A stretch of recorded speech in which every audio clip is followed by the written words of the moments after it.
I have articulated to you multiple times my preferences is what I need, and you're deliberately disregarding and ignoring those for a bad kiss. But let's talk about energy, shall we?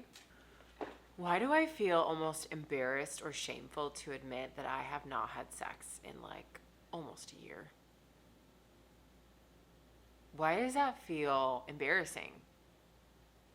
I think the social norm is to live this like really sexual lifestyle and body positivity and be basically naked on Instagram, social media because sex sells, maybe. I think admitting to you that I've prioritized the vibration of the person that I'm commingling with, it's hard to find someone that I feel is my vibration now that I've done healing work and growth work and released a lot of things. Listen, I didn't always love, respect, and honor my body. I have contaminated myself with alcohol, drugs, sex with people that were not an appropriate match, the wrong food, working too much, the wrong lifestyle. Honestly, I used to use men when I was feeling low and sad. Oops, just having this aha moment now. I would get my dopamine from men, which if we think about the vibration of self, if we share vibration with someone, like, because if you think about it, when you have that like connection with someone, even though you're not here connected or here connected, you're still sharing a vibration with someone. If you're in hookup culture, it's highly likely that the person that you're hooking up with is not at the level of vibration that you're looking to achieve. But also when you're in that lack of vibration, you don't feel you deserve the vibration up here. So you're only vibing with those down here, perpetuating the low vibration instead of pausing and raising your own vibration and then waiting for someone to match your vibration. Does this make sense? But to admit to a camera in a platform of this capacity that I have not had sex in almost a year is a little... boy, oh boy, we're getting vulnerable with this channel. Like, I'm telling y'all all my secrets. But is it a secret? Is it something to be shameful for? I don't think so. Why do I feel so shameful? Like, I'm not shameful, but like, it's not like I haven't been able to find someone. Finding someone isn't the issue. It's finding someone that is at my vibration and I feel connected enough to have that experience. I think with healing now too, even just having a kiss with someone that isn't in my vibration is it's cringy. I had a date last week with a gentleman, and up until the kiss I was super into him, and then as soon as we kissed I was like, oh no, this is a no. This is a no. I kind of sped up the second date because I had a feeling this person wasn't in alignment with me and I didn't want to drag it out. So I asked for a second date pretty soon after the first date. I also didn't like how this person handled the whole exchange. Like, I told them the day before I arrived I had a hard stop. I told them when I arrived I had a hard stop. I told them 30 minutes before the hard stop. Then I told them, hey, it's time for the hard stop, but I'm going to extend 20 more minutes. And they didn't go for it. And then as soon as I was past the hard stop time that I had set a boundary for multiple times, they tried to delay my departure so that they could kiss me. And I was like, that's a huge red flag. Like, I have articulated to you multiple times my preferences is what I need, and you're deliberately disregarding and ignoring those for a bad kiss.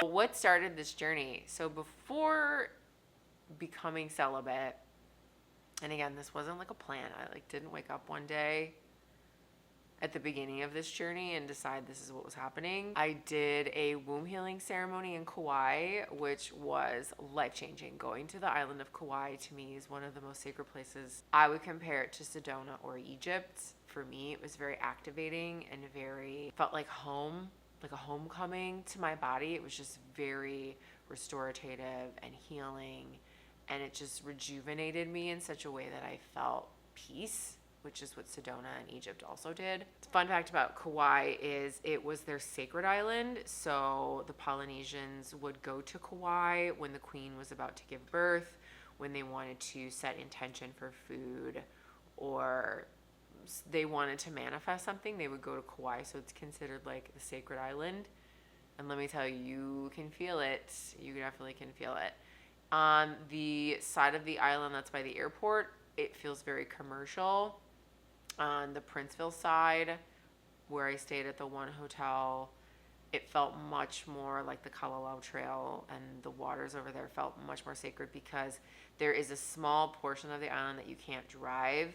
And to me, I think that's where the hub of energy is, where you can't drive. It's like literally there's like just 10% of the island. So you can't do a full loop on purpose because of the way the rock forms. And for me, the helicopter ride over this area was a very energetic, vibrational moment. So I highly recommend a helicopter. I did an open door.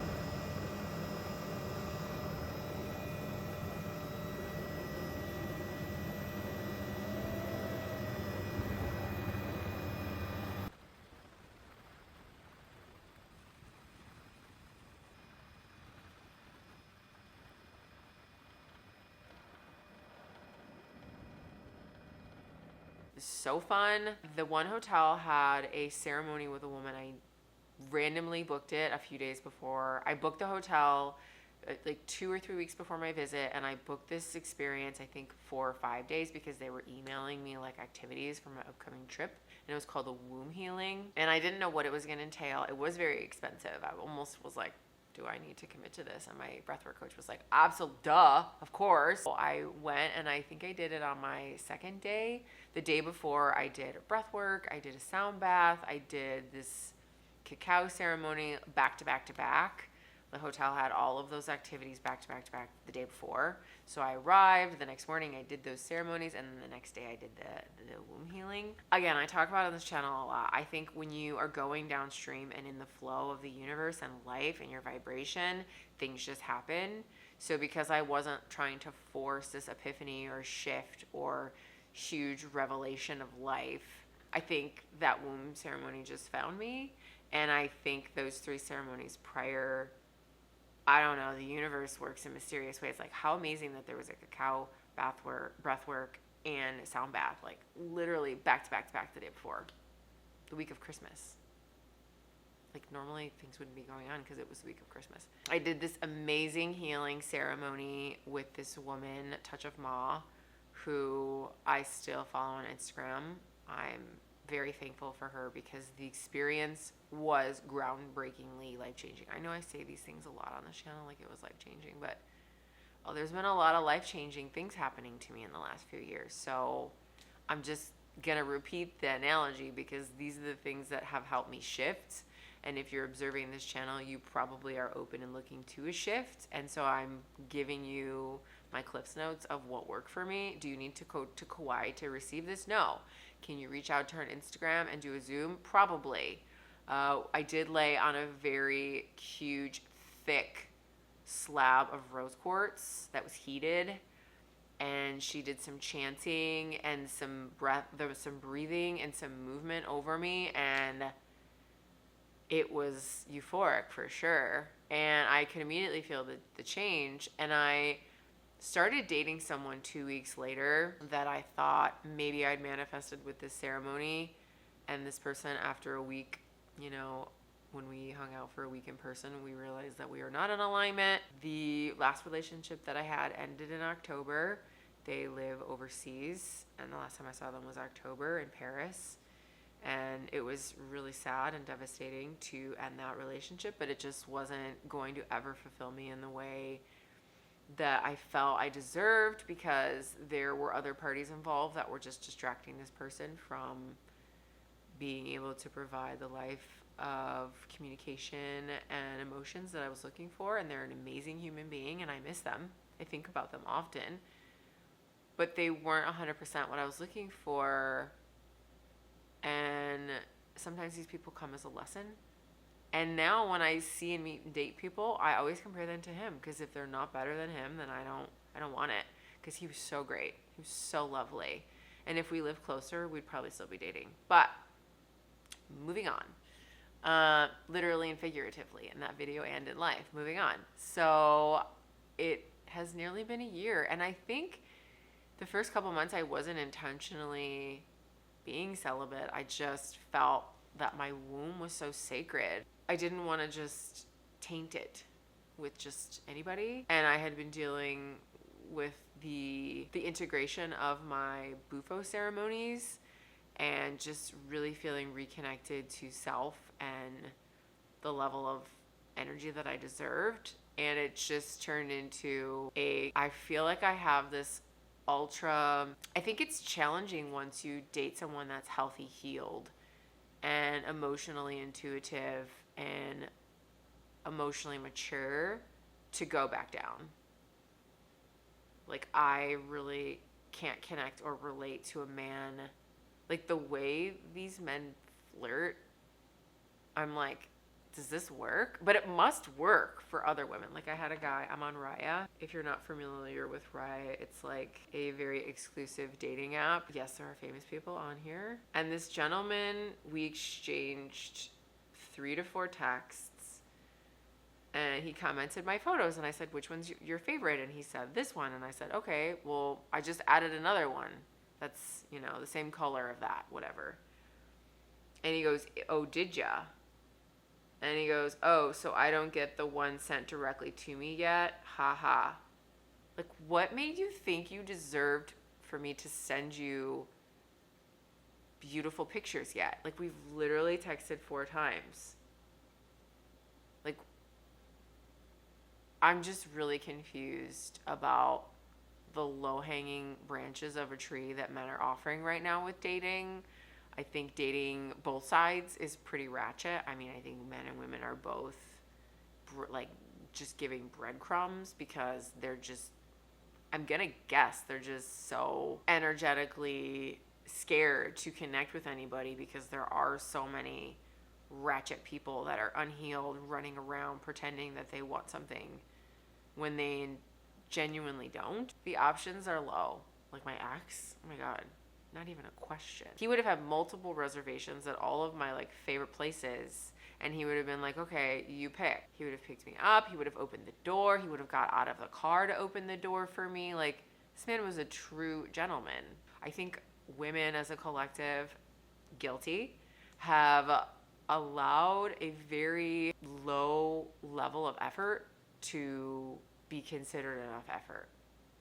Like, I think so many of us have allowed below subpar that it's been trained to men that they don't really have to try. I've been saying for years, like before 2020, that there is a terrible dating situation going on, and it was created by the apps. I am not a believer in the apps. I'm on Raya because it's international, and so it's like CEOs of mindfulness companies internationally, which how else would I meet these men? I call it pizza and a pussy. A man can swipe on a dating app, text you very mediocre conversation, and say, hey, why don't you come over and pick up food on the way and we'll watch a movie? And then they sleep with you, and that's it. They discard you. And then maybe they do that a few times, and then you start dating.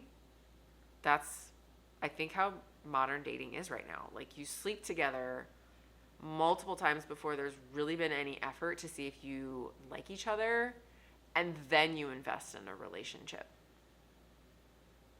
That feels so out of alignment to me. Don't get me wrong, I think that the connection physically is very important, and like I mentioned a few moments ago, I really wanted to have a kiss with this gentleman that I went on a date with, because I wanted to see if that was in alignment, because that's important to me and it's very telling. But I've never in my life had a hookup and then tried to date that person. That's foreign to me. I wouldn't even consider that. I've really not had much for one night stands in my 41 years of life. I just really have always felt like my body is pretty sacred. It's not something, I'm not judging. And if you are not like this, you probably didn't click on this video, first of all, if you're not like this. Like, why would you click on a celibacy video? Like, so the medical side of this, again, this is for entertainment. I am not a doctor or providing any, like, professional opinion. You have increased self-awareness, reduced stress, increased focus, and you heal trauma. I didn't make this up. Like, you literally abstaining clears your trauma. Fact. The spiritual benefits, obviously you're prioritizing your spiritual side. And I've chatted with a few girlfriends over the last few months, and they're also celibate. They say it before I say it. We feel like we are strongly connected to source in a way that we weren't prior. Like, what I'm trying to say is we all feel that celibacy has heightened our spiritual connection, our connection to source, our ability to get downloads and messages and have the intuitiveness. We've all agreed that that has been heightened with celibacy. And I also think it helps you appreciate blessings when you're in spiritual alignment and you're not disturbing your vibration with a energy that is not at your level. Makes you really aware of what you have received. This obviously must be a personal choice for you. I am in no way telling you this is the way to fix or heal everything in your life.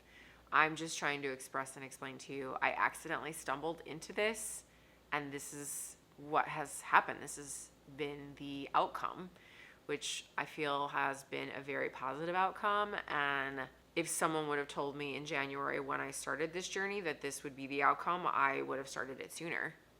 But as I mentioned in my other video about addictions, I have an addictive personality type, and when I'm not feeling great, I reach out to things to get dopamine hits. That's, I think, a very human behavior. I think being in alignment and kind with yourself to understand that those addictions are misalignments, and it's almost like a re-emphasis of your misalignment, that you keep going back to that dopamine hit, that maybe it's time to break up with those addictions. What does celibacy mean to you? Does that mean just no intercourse? Does it mean you only kiss? Does it mean no physical touch at all? Does it mean not dating anybody? Because there was a period of time where I wasn't dating anybody and I just wanted to date myself, which life-changing. That's going to be a video that I make, how to date yourself, because I think that for me was a huge Cliff Notes life hack of how to move through healing and heal relationships with my daddy issues and with men, was to, especially after that gentleman that I dated from France in October, the way he dated me was such a high energy level, and now any man that comes in below how I treat myself doesn't even get a chance. Like, this man's not even willing to pick me up. Do you see the goddess that's spending time to get ready to hang out with you? This is without arrogance. I'm just saying, like, men need to understand that it's a privilege to be in the energy space of a woman. We birth humanity. We are goddesses. We are walking goddesses. And the low vibration that we feel about ourselves has maybe changed and tainted the way men perceive us. But we literally have a magic portal that births humanity. We are something to be respected and honored and cherished. And sorry, not sorry, worshipped. Now, I'm not saying you need to worship me and I'm going to be narcissistic and abuse you. No, I'm saying that I'm looking to be protected and provided for. And if you can do those things for me, I will provide for you. I'll purr like a kitten. You know, like, I will ooze my femininity and make your life better with kindness and all the soft, delicious things that you can't get from porn. You can't go getting it at a bar with hookup culture. You can't get the feminine beauty, softness, goddess energy that I am. You can't purchase this at the store. So if you want an opportunity to be and share space with me, I need you to level it up, gentlemen. I'm not saying this is all gentlemen. Not generalizing, also not judging. But what I'm saying is if my vibe is here and you're here, this ain't happening. There are some disadvantages. I don't want to end the video pretending that this is just going to be the most exciting experience that you could ever have. It's going to be lonely and isolating. It's going to feel really uncomfortable. It's possibly going to make you really emotional because you're going to be alone. And not only are you going to feel FOMO for not living the lifestyle that your friends are probably living, because we tend to be like our friends. So if we're behaving in a mannerism, our friends are probably doing that toxic bad behavior as well. You're going to have to kind of step back from those relationships. Because they also might be pressuring you to do the norm and like, hey, that's what just everybody does. You should do it. Be kind to yourself, and it might damage those existing relationships. It might cause you to lose those friendships, but were they ever friends? And maybe they were a friend to the old version of you, but it sounds like you're moving into a new vibration of yourself. We love this for you. That fear of missing out, that FOMO, yeah, it's real. Sexual frustration is a real thing. I actually had a friend reach out on Instagram and she was like, Lisa, please give me the strength to not go to this douche canoe and hook up because I am desiring it. And I said, this is my favorite sex toy. Purchase it on Amazon for $29.99.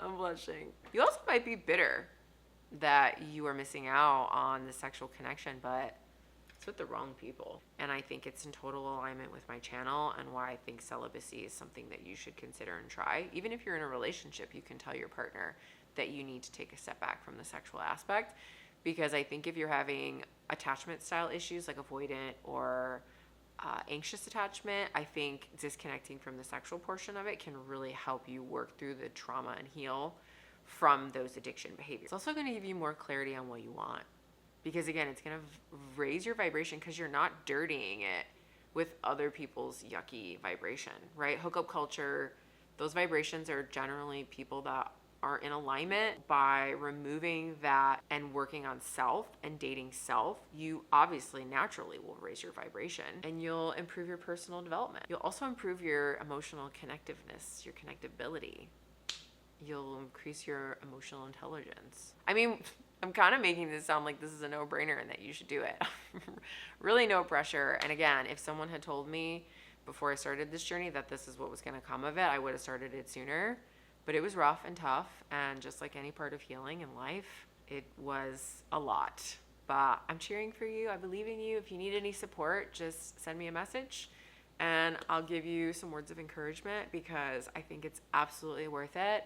It's something that's free that you can do to help heal and move through things and improve your life. So why wouldn't you want to try something like that? Okay, I love you, friends. Bye. Thanks for watching.